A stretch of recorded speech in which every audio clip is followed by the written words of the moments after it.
Well, Britain, you've done it again. Just when you thought this country's hit rock bottom, someone hands the authorities a shovel and they dig us into a fresh pit of absurdity. Now, the latest steaming pile of nonsense is a retired special constable, yes, a man who served the public, during a time when British coppers were feared and respected and they did their jobs and weren't infected by the woke mind virus, has been arrested and thrown in a cell for a social media post warning about the rise of anti-Semitism.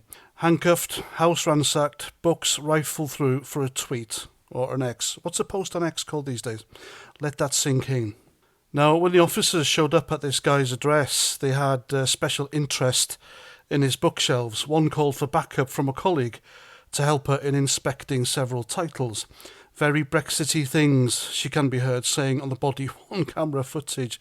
Ah, dear me, I'll tell you what, heads need to roll for this.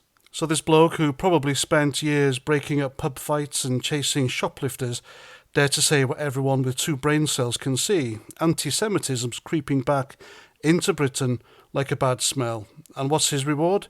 Not a pat on the back, not even a shrug, no. The thought police swoop in, slap on the cuffs, and treat him like he's Bin Laden's pen pal. Why? Because he, now get this, caused anxiety or some other flimsy excuse cooked up by the perpetually offended. Welcome to 2025 Britain, where stating the bleeding obvious is a one-way ticket to a police van.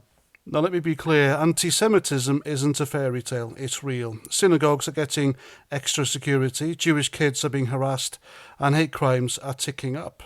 And it's been caused by the usual lot. The Community Security Trust reported over 4,000 anti-Semitic incidents in 2023 alone, and it's not getting better. But instead of tackling the problem, our brave overlords decide to shoot the messenger.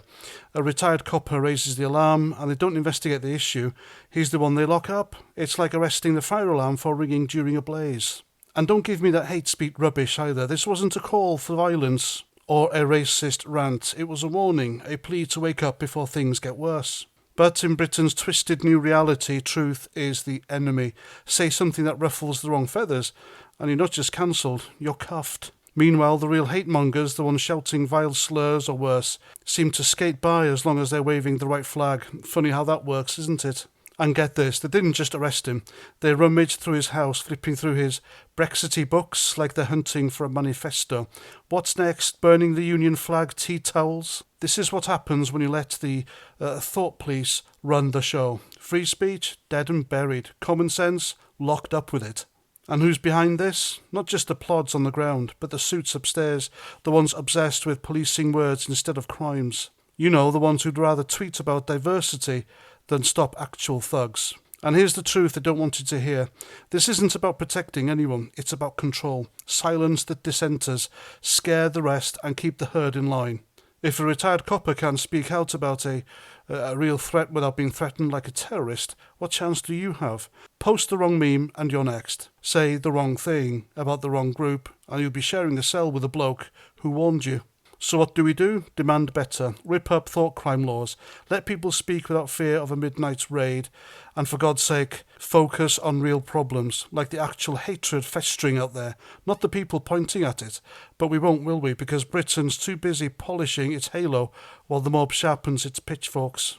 So here's to Keir Starmer's Britain. A tweet lands you in cuffs, and the truth is a crime. If you're not raging, you're not paying attention. So stay awake and watch what you say, because Big Brother now has handcuffs.